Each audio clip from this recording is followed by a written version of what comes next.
海景豪宅最後嘅清貨特價啦！睇下咁樣嘅景觀，你中唔中意先？無遮擋嘅海景啊，同埋咧對面咧高樓林立啊，晚黑嘅一個燈光咧會更加之靚啦。10分鐘嘅時間咧就可以去到拱北關口啦，係我哋珠海市嘅一個核心片區嘅海景大平層啦。今日呢套189平方4房3衛嘅設計咧，先由我哋嘅入戶電梯廳介紹啦。所有嘅位置咧都係貼滿石材嘅雙子母門嘅膠標，入翻嚟已經幫你做好咗收納櫃同埋鞋櫃。前屋係一個智能系統控制嘅，所有嘅空調咧、燈光咧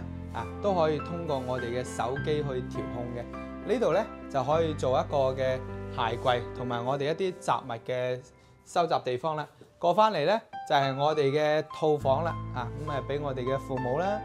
右手邊可以做到頂嘅衣櫃，同埋咧呢度咧帶一個大飄窗台，都可以望到一線無遮擋嘅海景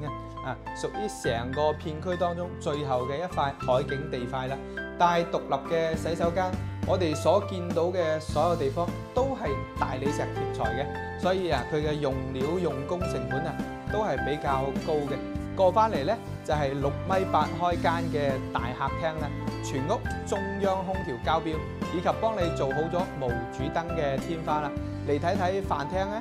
無論你擺6人嘅長形或者係圓形餐台咧，空間都係綽綽有餘嘅。側面咧就係帶飄窗台嘅一個大玻璃觀景位啦。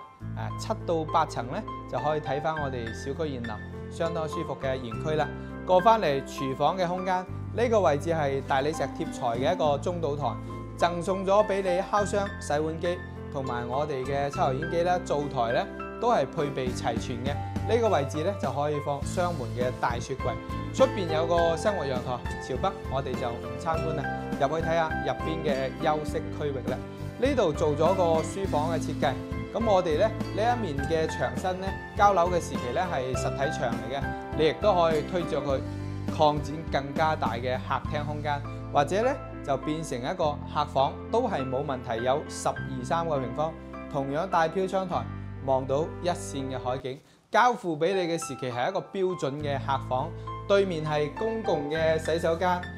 鏡頭所見到嘅都係一個交付標準啦。無論我哋踩嘅同埋洗手台以及係飄窗台，全部都係石材貼面嘅。嚟到最細嘅一個客房啦，呢度帶飄窗台、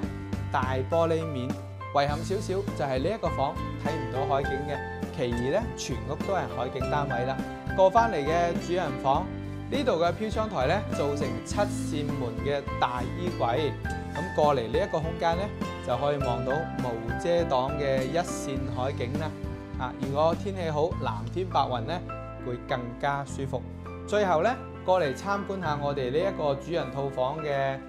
獨立洗手間，亦都係我見過一個使用石材最多嘅一個套房洗手間啦。無論係我哋嘅雙洗手盆啦、浴缸啦、飄窗台啦，甚至呢啲背景面、淋浴區嘅馬桶同埋成個一個空間佈置，都係全系列嘅石材貼面嘅。咁咧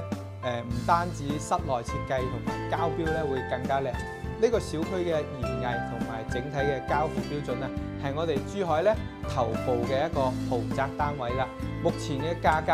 比之前足足優惠咗35%，因為係最後嘅清貨階段啦。咁仲有少少113、129、143嘅各種戶型任你選擇，唔知你覺得點呢？評論區講下你嘅睇法啦，拜拜。